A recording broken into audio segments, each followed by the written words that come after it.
अच्छा, शुरू कर रहे हैं। जैसे लास्ट क्लास में हम लोग बैटरी के बारे में सीखे थे कि बैटरी का क्या रोल रहता है, कैसे बैटरी चार्ज होती है, बैटरी का वर्क डन क्या होता है, ये सब हो गया था। आज हम लोग क्या करेंगे, अब सर्किट पार्ट की शुरुआत कर रहे हैं। जब कैपेसिटर सर्किट में आ जाते हैं तो बेसिक सर्किट से शुरू करते हैं। तो हम लोग शुरू कर रहे हैं कैपेसिटर इन सर्किट, है ना। तो सर्किट के साथ उसको देखेंगे कैसे क्या करता है वो। तो जो सबसे बेसिक बच्चों सर्किट्स होते हैं जिनमें कैपेसिटर यूज होता है, दे आर आरसी सर्किट्स। तो सबसे पहले हम लोग आरसी सर्किट का बेसिक करेंगे। तो सर्किट के क्वेश्चन सॉल्व करने के लिए क्या होता है कि उसमें कुछ रूल्स हैं। जैसे आपने अगर सुना होगा, एक टर्म होता है केसीएल, केवीएल, तो किरचॉफ्स के लॉ है। बट उससे भी पहले हम और कुछ बेसिक समझते हैं, बाद में फिर हम लोग सर्किट के क्वेश्चन करेंगे। तो जब हमारा कैपेसिटर सर्किट में आ जाता है तो सर्किट का मतलब क्या है, पहले ये सीखो। देखो, जैसे ये कैपेसिटर है और ये कैपेसिटर इनिशियली अनचार्ज्ड है ना। इसके दोनों प्लेट्स जो है वो कोई चार्ज नहीं है इनके ऊपर। अब कोई चार्ज नहीं है, फिर आपने क्या किया कि इस कैपेसिटर को एक सर्किट से में कनेक्ट किया, या ऐसे कह लें बैटरी के दो टर्मिनल से इसको कनेक्ट कर दिया। तो जनरली जब हम बैटरी बनाते हैं तो इस तरह से नहीं दिखाते हैं, उसका एक तरीका ऐसा होता है, ऐसे ऐसे। ये की कह लें या स्विच कह लें, जो भी कह लें, है ना। तो इस तरह से रहता है। फिर क्या करते हैं कि हमारे पास ऑप्शन होता है कि हम इसकी मदद से सर्किट कंप्लीट करते हैं। तो से t=0 पर हमने क्या किया कि सर्किट को चालू कर दिया। अच्छा, ये इनिशियली जो है यहाँ पर नो चार्ज, यानी कि इनिशियली जो चार्ज है वो 0 है। इनिशियली कैपेसिटर, उसके ऊपर 0 चार्ज, कोई चार्ज वार्ज नहीं है। फिर अब आप जब सर्किट चालू कर देंगे तो चार्ज आ जाएगा। अच्छा, अब चार्ज को भी जरा समझिए गौर से, कैसे क्या होगा। जैसे ये कैपेसिटर है तो उसका कैपेसिटेंस है C। अब जब आपने करंट जब इसमें फ्लो करना चालू होगी तो ऐसा नहीं होता है कि अचानक से चार्ज आ जाएगा। धीरे धीरे ये कैपेसिटर चार्ज होता है, धीरे धीरे ये कैपेसिटर चार्ज होता है। अच्छा, एक काम और कर लेते हैं। जैसे जिस वायर से आप ये पूरा सर्किट ड्रॉ कर रहे हैं, या जो वायर आपको बैटरी को और कैपेसिटर को ऐड कर रहा है, तो उस वायर में भी उसका एक इंटरनल रेजिस्टेंस होगा। और जो बैटरी होती है, हर बैटरी का भी अपना एक रेजिस्टेंस होता है। तो मान लीजिए वो दोनों रेजिस्टेंस मिला के कुछ कैपिटल R रेजिस्टेंस हो गया, तो मैं उसको यहां ड्रॉ कर दे रहा हूं। तो ये जो रेजिस्टेंस है उसको इस तरह से दिखाते हैं। अब ये रेजिस्टेंस किसी भी चीज, कोई भी इलेक्ट्रिकल इक्विपमेंट है तो उसका एक अपना रेजिस्टेंस रहेगा। अच्छा, ये जो बैटरी है, से ये V वोल्टेज की बैटरी है, तो हम ऐसे सोचते हैं कि इसको 0 पोटेंशियल पॉइंट मान लें, तो इसका हो जाएगा V वोल्ट। अब यहां भी V वोल्ट हो जाएगा और यहां पर क्या हो जाएगा, 0 वोल्ट। तो ऐसा हम अज्यूम कर सकते हैं क्या? कर सकते हैं, क्योंकि दोनों का डिफरेंस कितना आना चाहिए था, V आना चाहिए। और बीच में तो पूरा कंडक्टिंग वायर है, तो जो यहां पर पोटेंशियल होगा सेम यहां पर भी कह सकते हो, जो यहां पर होगा सेम यहां पर भी कह सकते हो। ठीक है, but this circuit is completed. अब आप जरा गौर से देखें, तो जैसे ही आप क्या कर रहे हैं कि करंट फ्लो करा रहे हैं, या जैसी बैटरी कनेक्ट होती है वैसे ही क्या होता है, चार्ज फ्लो करने लगता है। अब जब चार्ज फ्लो करने लगता है तो अगर इनिशियली t इक्वल टू 0 पर देखें, t इक्वल टू 0 यानी इनिशियली, बच्चों सीखो ध्यान से, बहुत महत्वपूर्ण बात है। तो इनिशियली हम ये मान के चल रहे हैं कि कोई करंट नहीं है, सॉरी कोई चार्ज नहीं है कैपेसिटर के ऊपर, लेकिन धीरे धीरे धीरे धीरे बैटरी क्या करेगी, धीरे धीरे उसमें, चूंकि वो एक एंड से चार्ज लेगी दूसरे एंड पे चार्ज देगी, तो एक एंड से चार्ज लेगी दूसरे एंड पे चार्ज देगी, तो धीरे धीरे कैपेसिटर चार्ज होने लगेगा। तो t इक्वल टू 0 पर देखें तो देखो जरा कैसे देखते हैं। तो मान लेते हैं कि इस इनिशियली t इक्वल टू 0 पे जो करंट फ्लो हो रहा है through the circuit is I, ठीक, और इस समय कैपेसिटर पर कोई चार्ज नहीं है। Initially there is no charge over the capacitor, है ना, ये न्यूट्रल है, अनचार्ज्ड। इनिशियली हमारा कैपेसिटर बिल्कुल भी चार्ज नहीं है। तो अगर इस पॉइंट को हम सर्किट के ए नाम दें और इस पॉइंट को हम सर्किट का पॉइंट बी नाम दें, बच्चों जरा गौर से समझो, तो इस ए से बी में जो करंट आई फ्लो कर रही है, तो ए से बी में जो पोटेंशियल ड्रॉप है वो क्या हो जाएगा, जो V माइनस 0 है, यानी यहां से यहां तक का जो पोटेंशियल ड्रॉप है, तो that is due to potential drop across this resistance plus potential drop across this capacitance. बात समझ आई? दिस इज ड्यू टू, भाई यहां से यहां तक जो भी पोटेंशियल ड्रॉप है, तो दो ही तो यहां पर इंस्ट्रूमेंट लगे, एक ये रेजिस्टेंस और ये हमारा कैपेसिटर। तो इसके अक्रॉस जो पोटेंशियल है और इसके अक्रॉस जो पोटेंशियल है, जो ड्रॉप होगा वही तो यहां से आता होगा, और तो कुछ लगा हुआ नहीं है। तो हमने लिखा कि साहब पोटेंशियल ड्रॉप हो गया, ये वी आर क्या हो गया, this is the potential drop across R and this is potential drop across C। ये कैपेसिटर के अक्रॉस हो रहा है, ये रेजिस्टेंस के अक्रॉस हो रहा है। अच्छा, t इक्वल टू 0 पे कोई चार्ज वार्ज नहीं है उसके ऊपर। तो अब जरा गौर से देखें, अगर कोई रेजिस्टेंस के अक्रॉस करंट I फ्लो करती है तो पोटेंशियल होता है I इंटू आर, ठीक है। अच्छा, और फिर हमारे कैपेसिटर के लिए तो हम लोग पढ़ते हैं Q is equal to C V, तो V क्या हो जाता है बच्चों, Q बाई सी। तो अब यहां पर जब तुम Q बाई सी लिखोगे तो इनिशियली कोई चार्ज ही नहीं है, तो कोई पोटेंशियल ड्रॉप भी नहीं होगा, है ना। अगर हम इसको लिखेंगे, इसको रफ कर देता हूं मैं, तो कैपेसिटर के अक्रॉस जो पोटेंशियल ड्रॉप है तो उसको आप कैसे लिखोगे, तो आप उसको लिखोगे Q by C, but initially तो कोई चार्ज है नहीं, तो बेकार हो गया। तो अगर I की वैल्यू देखें, इनिशियल जो करंट है, so that initial current is only V, ये IR है, ये VC था, तो आप ऐसे लिख सकते हो V minus VC by capital R, और ये तो 0 है, तो V बाई R हो गया, ठीक है। VC लिख लो, अच्छा चलो ऐसे। तो इनिशियल करंट है हमारे सर्किट में V बाई R। अब ये t इक्वल टू 0 पर है, the moment you are switching on the, ये की को आप प्रेस, मतलब की को आप इस तरह से कर रहे हैं ताकि आपका सर्किट में करंट चालू हो जाए। अब उसके बाद थोड़ी देर बाद देखेंगे तो धीरे धीरे वो जो है करंट आने लगेगा, सॉरी वो चार्ज होने लगेगा। अब सवाल ये है कि कब तक चार्ज होगा, आपका कैपेसिटर कब तक चार्ज होगा। तो कैपेसिटर कब तक चार्ज होगा, जरा समझिए इस चीज को भी। देखो, अब टी फाइनल देखते हैं।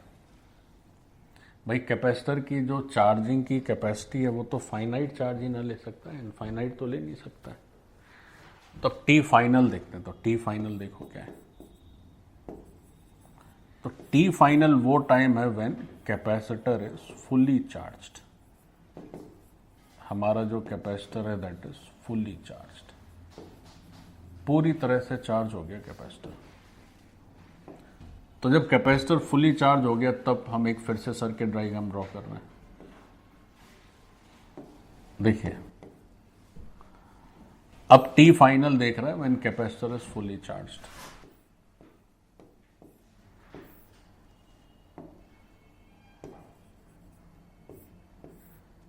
यहां पर आप एक लिख लें, आर के बारे में नहीं लिखा है तो आर के बारे में थोड़ा सा लिख लीजिए। आर क्या है, कहीं भी जहां आपको जगह लिखे तो वहां लिख लीजिए। कैपिटल आर जो है that is internal resistance of wire and battery combined. यहाँ जो वायर और जो बैटरी से ये कैपेसिटर को आप जोड़ रहे हैं उन दोनों का मिला के जो रेजिस्टेंस बैठेगा that is your capital R. वो तो हमेशा ही कुछ ना कुछ रेजिस्टेंस रहेगा। अब बच्चों क्या हो रहा है कि अब आप कह रहे हैं कि कैपेसिटर जब फुली चार्ज हो गया, अब तो मैं ये समझना होगा कि फुली चार्ज का मतलब क्या होता है या फुली चार्ज होने से क्या होता है। देखो सीखो, तो ये 0 वोल्ट है, ये भी 0 वोल्ट है ना। इसका वोल्टेज है V, तो ये V हो गया, ये भी V हो गया, ये R हो गया और इसका कैपेसिटेंस है C। सीखिए अब हम कह रहे हैं कि इस समय जो करंट है दैट इज से I डैश। तो I डैश क्यों कह रहे हैं? देखो इसलिए कह रहे हैं क्योंकि अब ये I डैश हो गया। तो अब क्या होगा कि अब यहां पर कुछ चार्ज आ गया, तो मान लेते हैं इस प्लेट पे प्लस क्यू चार्ज आ गया और इस प्लेट पर क्या हो गया, माइनस क्यू चार्ज आ गया। तो अब अगर यहां से यहां तक का पोटेंशियल ड्रॉप देखोगे तो दैट इज V माइनस 0 और उसका रीजन क्या है, एक ये हमारा रेजिस्टेंस, तो I डैश R हो जाएगा और ये हो जाएगा कैपिटल Q बाई C, या इसको ऐसा करें कि VC ही लिख लेते हैं, है ना, VC ही लिखा रहने दो। अच्छा, तो अब I डैश की वैल्यू क्या होगी, तो I डैश की वैल्यू होगी V minus VC by R। बच्चों जरा सीखो ध्यान से, जैसे जैसे इसकी चार्जिंग होगी, भाई अगर VC की वैल्यू हम अलग से देखें सो that is Q by C। तो जैसे जैसे कैपेसिटर के ऊपर चार्ज बढ़ेगा उसके अक्रॉस पोटेंशियल ड्रॉप भी बढ़ेगा, है ना। तो अब बात यह कि सर कब तक आखिर चार्ज बढ़ेगा। देखो तब तक चार्ज बढ़ेगा जब उसका पोटेंशियल डिफरेंस दोनों प्लेट्स का बैटरी के वोल्टेज के बराबर हो जाए, है ना। देखिए क्या हुआ, यहां से चार्ज फ्लो किया, यहां से चार्ज निकला, यहां चार्ज आके उसके ऊपर जुड़ गया, तो यहां पे माइनस यहां पर प्लस। तो बैटरी कब तक चार्ज फ्लो करा सकती, बैटरी तब तक चार्ज फ्लो कराती रहेगी जब तक कि इसका पोटेंशियल इसके पोटेंशियल के बराबर ना हो जाए। ऐसा मैं क्यों कह रहा हूं, तो एक तो उसका मैथमेटिकल लॉजिक है। तो मैथमेटिकल लॉजिक देखो क्या है, मैथमेटिकल लॉजिक ये है कि अगर आपका V VC के बराबर हो गया तो थ्योरेटिकली ये जो I डैश है वो क्या हो जाएगा, 0 होगा कि नहीं।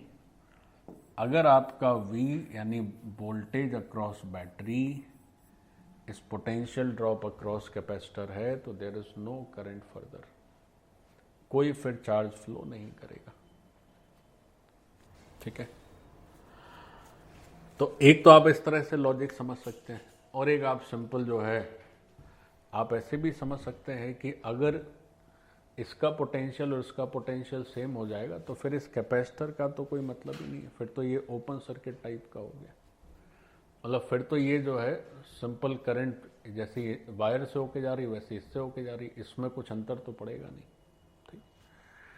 तो मैथमेटिकली देखें तो करंट हमारी क्या हो जाएगी, करंट फ्लो 0 हो जाएगा। मतलब क्या हो गया, then there shall be no further charge redistribution. फिर कोई करंट फ्लो नहीं होगा। ठीक है, नोट करिए।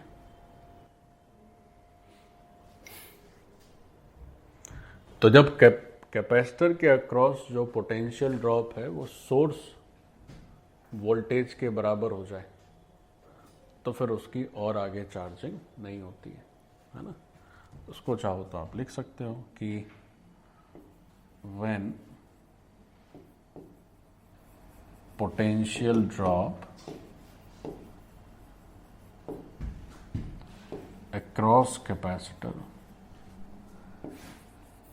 across capacitor becomes same as source voltage,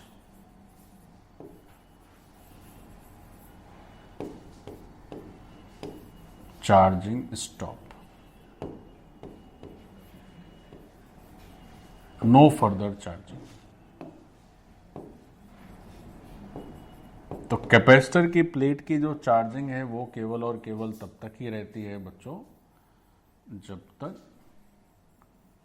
तक क्या हो, उस पर उसके अक्रॉस जो पोटेंशियल ड्रॉप है वो V के बराबर ना हो जाए। एक तो ये बात हुई,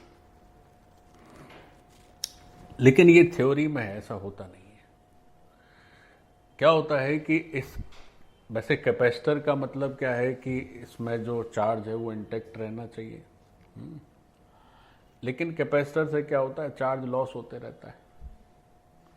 तो चार्ज लॉस होते रहेगा तो फिर क्या होगा कि चार्जिंग भी कंटिन्यूअस चलती रहेगी।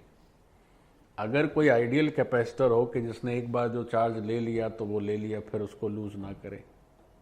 आइडियल कैपेसिटर का देखो मतलब क्या, आइडियल कैपेसिटर का मतलब है कि अगर आप कैपेसिटर को एक बार फुल्ली चार्ज कर दें और फिर सर्किट से हटा दें, तो सर्किट से हटा देंगे तो वो जो एनर्जी है वो स्टोर रहनी चाहिए।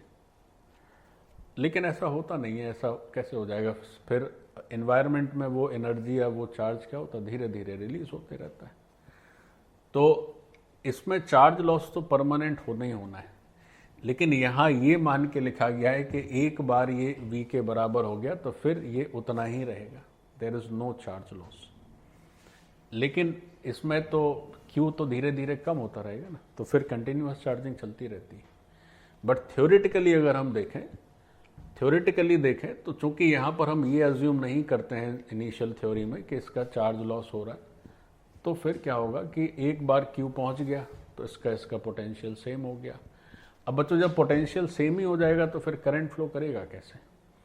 करंट फ्लो करने का जो बेसिक लॉजिक है तो वो तो पोटेंशियल डिफरेंस ही है। अब जब सेम ही हो गया तो फिर कहाँ से करंट फ्लो करेगा, है ना? तो इस बात को भी मेंशन करें कि ये एक थ्योरेटिकल चीज है, इन रियलिटी ऐसा नहीं होता है। इन रियलिटी नो कैपेसिटर, ये एक काम करो, पहले लिखो, एक टर्म लिखो ideal capacitor.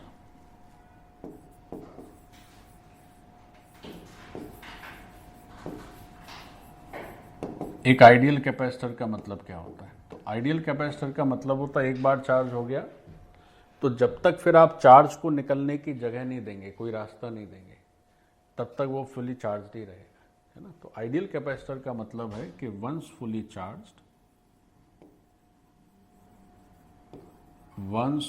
Charged, comma, no charge loss until and unless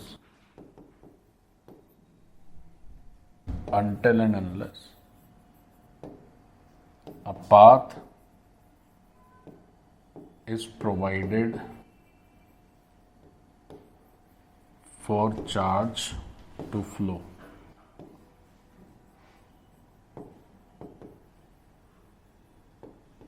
ऐसा ठीक है। तो आइडियल कैपेसिटर का मतलब हुआ कि जो एक बार फुली चार्ज हो जाए तो फिर उसमें कोई चार्ज लॉस नहीं होना चाहिए।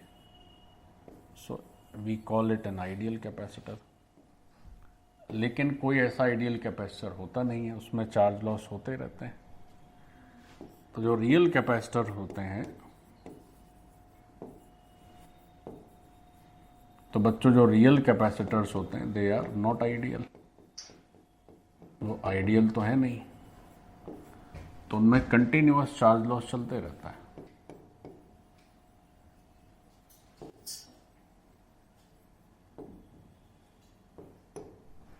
अब चार्ज लॉस चलते रहेगा तो फिर कभी भी वो सैचुरेट ही नहीं होगा, उसमें फिर करंट कभी भी जीरो नहीं होगा। तो कंटिन्यूअस चार्ज लॉस होते रहता है तो उसका मतलब होगा कि जो करंट है यानी जो चार्जिंग है, जो चार्जिंग प्रोसेस है वो भी हमेशा चलती रहेगी। जो चार्जिंग प्रोसेस है that is always continued. But हम लोग जब पढ़ाई की बात करते हैं तो हम लोग आइडियल कैपेसिटर की चर्चा करते हैं, सो that is fairly very easy. चलिए, तो आइडियल कैपेसिटर हो गया, रियल कैपेसिटर हो गया। तो हमने ये सीख लिया कि अगर कैपेसिटर के अक्रॉस वोल्टेज जो ड्रॉप है वो सोर्स वोल्टेज के बराबर हो जाएगा तभी तक चार्जिंग होगी, that is the maximum charging. अब उसके बाद एक और इसी से मिलता जुलता एक छोटा सा पार्ट और समझ लीजिए।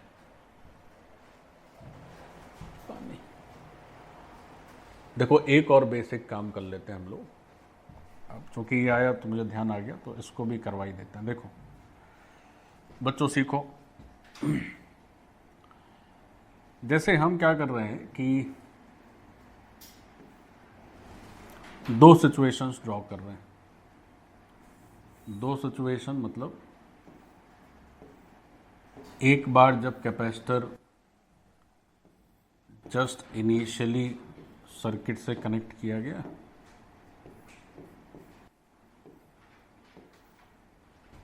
और एक बार जब वो फुली चार्ज्ड हो गया। इधर बना लेते हैं।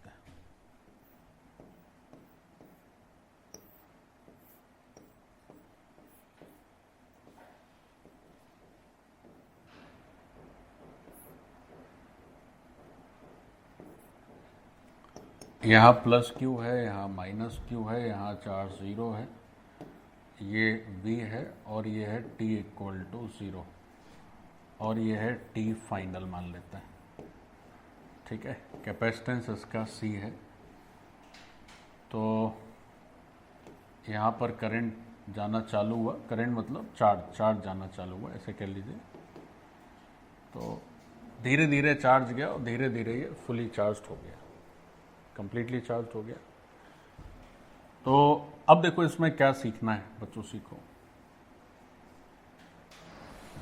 जैसे अगर आपसे ये पूछें कि साहब T इक्वल टू 0 पर, यानी इस फोटो के हिसाब से एनर्जी स्टोर्ड इन कैपेसिटर बताइए क्या है। इस फोटो के हिसाब से अगर पूछे तो energy stored in capacitor that is U initial. तो इनिशियल इसकी क्या वैल्यू है? तो आप लिख सकते हैं कि सर इनिशियल वैल्यू है 0। भाई, जो एनर्जी स्टोर्ड इन कैपेसिटर होती है उसको हम लोग क्या लिखते हैं? तो हम लिखते हैं Q²/2C। अब जब इनिशियल चार्ज ही 0 है तो एनर्जी भी स्टोर्ड क्या होगी? 0 होगी, है ना। अच्छा, अब यहां पर करते हैं कि अब इस सिचुएशन में एनर्जी स्टोर्ड इन कैपेसिटर क्या है? इस सिचुएशन में एनर्जी स्टोर्ड इन कैपेसिटर तो क्या है आंसर? तो इस सिचुएशन में जो एनर्जी स्टोर्ड है कैपेसिटर में दैट इज Q²/2C, या आप इसी को ऐसे भी लिख सकते हो हाफ Q इंटू V। इसके अक्रॉस पोटेंशियल ड्रॉप क्या हो जाएगा? V तो होगा।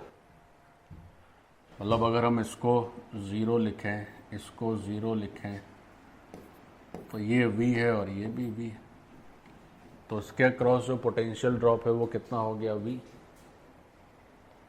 अच्छा, अब ये जो V हो गया तो एनर्जी की वैल्यू हो गई हाफ Q इंटू V। लेकिन अब तुम एक बात और बताओ, जैसे हम आपसे पूछें कि बैटरी ने कितना काम किया, बैटरी ने कितना काम किया in moving a charge Q from one plate to the other. तो अब इसी में एक बात और पूछी जा सकती है कि वर्क डन बाय बैटरी कितना है। तो एनर्जी स्टोर्ड हो गई इतनी और वर्क डन बाय बैटरी, तो बैटरी ने भाई कितनी मेहनत की इस एनर्जी को स्टोर करने में, तो WB, तो वो क्या हो जाएगा Q इंटू वी, क्योंकि बैटरी ने तो Q चार्ज मूव कराया across the potential drop difference of B। तो वर्क डन बाय बैटरी कितना हो गया Q इंटू वी। देखो ध्यान से देखो बच्चों, बहुत इंपॉर्टेंट है।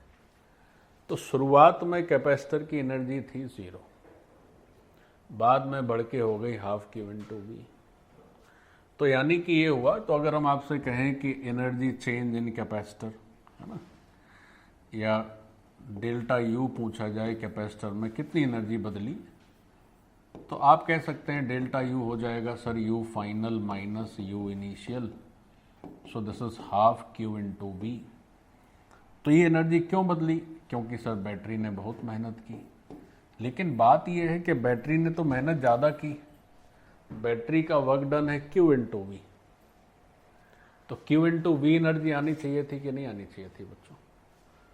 भाई इसने जो मेहनत की that is Q into V, तो हमारी एनर्जी स्टोर्ड भी कितनी होनी चाहिए थी Q इंटू वी, जबकि एक्चुअल एनर्जी कितनी स्टोर्ड होती है Q इंटू वी का आधा। तो जो आधा Q इंटू वी है वो कहाँ चला गया। देखो ये एक प्रॉब्लम है कि नहीं। बैटरी का वर्क डन है Q इंटू वी, अगर हम कंप्लीट चार्जिंग की बात करें, फुल चार्जिंग की, और उसमें कैपेसिटर में एनर्जी स्टोर्ड है कितनी हाफ Q इंटू वी। तो इसका ये मतलब हुआ कि जो बाकी बची हुई एनर्जी है that is dissipated in surrounding in the form of heat. तो इसका मतलब क्या हुआ, तो हमें ये समझना होगा कि energy dissipated into the surrounding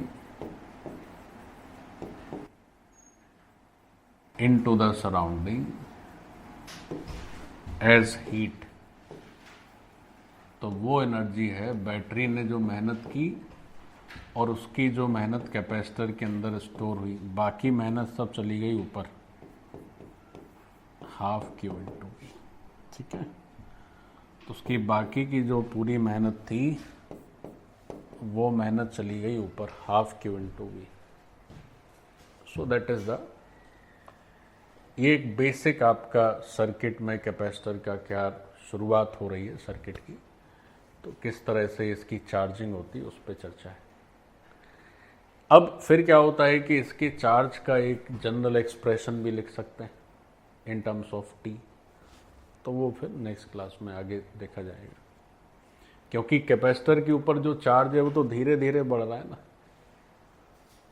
battery धीरे धीरे चार्ज कर रही। तो कोई पूछ दे अच्छा बताओ कि साहब T टाइम के बाद एक जनरल एक्सप्रेशन बता सकते हो क्या चार्ज का, बता सकते हैं बट अभी नहीं, आगे करेंगे। चलिए नोट कर लीजिए बच्चों, ये जो कैपेसिटर की चार्जिंग वाला हम लोग पढ़ रहे हैं, तो इसमें क्या करिए, एक लाइन आप और ऐड कर लीजिए। तो क्या ऐड कर लीजिए, देखिए हमने ये सीखा कि इनिशियली कैपेसिटर में कोई चार्ज नहीं था, बैटरी लगी तो कैपेसिटर चार्ज होने लगा, और जब कैपेसिटर के अक्रॉस पोटेंशियल ड्रॉप इस सोर्स वोल्टेज के बराबर हो गया तो चार्जिंग बंद हो गई। यही पढ़ते थे कि नहीं पढ़ते थे। तो आपको ये समझना है कि चार्जिंग बंद हो गई, तो जैसे जैसे कैपेसिटर पे चार्ज बढ़ेगा, जैसे ये हमारा जो आई डैश की वैल्यू हमने लिखी ना V minus V C by R, तो अगर हम VC की वैल्यू देखें तो फाइनली तो Q बाई सी है, ठीक है, तो फाइनली तो Q बाई सी है, लेकिन ये झटके में तो कैपिटल Q चार्ज आया नहीं होगा, धीरे धीरे चार्ज बढ़ रहा होगा। तो इसको थोड़ा सा आप ऐड कर लीजिए अपनी नोटबुक में कि या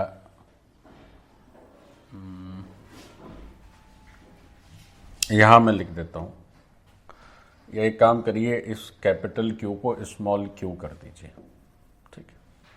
इस कैपिटल क्यू को स्मॉल क्यू कर दीजिए, और यहाँ चूंकि जगह नहीं है तो मैं ट्राई कर रहा हूँ इसी में आ जाए। तो ये जो Q का वैल्यू है वो 0 से लेकर कहाँ जा रहा है, कैपिटल Q तक जा रहा है। Q का वैल्यू क्या आ रहा है, initially there was no charge and finally there is capital Q charge. तो बच्चों आप ये समझें कि हमारा जो VC है which is Q by C, तो that VC is continuously increasing as capacitor is getting charged. तो जैसे जैसे बच्चों ये कैपेसिटर का चार्ज बढ़ रहा है हमारा VC का वैल्यू बढ़ रहा है। अच्छा, V तो फिक्स्ड है, सोर्स वोल्टेज तो बदल नहीं रहा है। उसके बाद जो इंटरनल रेजिस्टेंस है पूरे सर्किट का वो भी फिक्स्ड है, वो भी नहीं बदल रहा है, बदल केवल VC रहा है। तो धीरे धीरे ये जो करंट फ्लो है वो क्या होता चला जाएगा, कम होता चला जाएगा। और एक समय ऐसा आएगा जब ये V और VC एग्जैक्ट सेम हो जाएगा तो करंट फ्लो क्या हो जाएगा, सर्किट में 0 हो जाएगा। तो बच्चों इस बात को भी समझें कि जब भी आप कैपेसिटर को देखें किसी बैटरी के साथ और उसमें आप देखें करंट दिखेगा या आपको चार्ज दिखेगा, तो वो चार्ज कंटिन्यूअसली फ्लो नहीं हो रहा है, हो चुका है। और कब तक फ्लो हो रहा था, जब तक कि कैपेसिटर के अक्रॉस वोल्टेज इस सोर्स वोल्टेज के बराबर नहीं हुआ, फिर वो फ्लो होना बंद हो गया। लेकिन चूंकि ये जो हम बात कर रहे हैं आइडियलिस्टिक सिचुएशन में बात कर रहे हैं, लेकिन कैपेसिटर से जो है चार्ज का लीकेज भी होता रहता है। अगर रियल कैपेसिटर की बात करें तो क्या होगा कि फिर वो जो लीकेज चार्ज है उसको रिप्लेनिश करने के लिए कैपेसिटर में थोड़ा थोड़ा चार्ज जाते रहेगा बैटरी से। लेकिन अल्टीमेटली वो ओवरऑल नेट कितना रहेगा कि वो फिक्स रहेगा कि इस पे चार्ज प्लस क्यू से तो ज़्यादा होगा नहीं, क्योंकि प्लस क्यू वो चार्ज है जिसके चलते across the capacitor voltage V है, सोर्स वोल्टेज के बराबर। तो आप जब कोई भी कैपेसिटर का सर्किट ड्रॉ करते हैं तो उसमें आप I लिखो या Q लिखो, तो वो Q हो चुका है, ऐसे समझिए, है ना, वो हो चुका है। उसके बाद चूंकि हम अगर आइडियल कैपेसिटर माने तो फिर कोई चार्ज लीकेज की बात नहीं करते, मतलब फिर कोई चार्ज या कोई करंट फ्लो नहीं हो रहा है। बट इन रियलिटी थोड़ा थोड़ा करंट या थोड़ा थोड़ा चार्ज फ्लो होते रहता है, तो उसके लीकेज की भरपाई करने के लिए, दैट्स इट। ठीक है, तो उसमें एक लाइन हमें और लिख लेनी चाहिए, वो ये लिख लेनी चाहिए कि as capacitor is getting charge, मैं यहाँ लिख दे रहा हूँ, यहाँ जगह है, तो as capacitor is getting charged, as capaciting is getting charged, comma, magnitude of current flow decreases। ठीक है, तो जैसे जैसे हमारा कैपेसिटर बच्चों चार्ज होते जाता है वैसे वैसे हमारा करंट फ्लो कम होते चला जाता है, ये हमें ध्यान में रखना है। और एक समय ऐसा आएगा जब ये फुली चार्ज हो जाएगा, then there shall be no current flow ideally, but थोड़ा थोड़ा करंट फ्लो होते रहेगा to make up the leakage of the charge. So this part is done.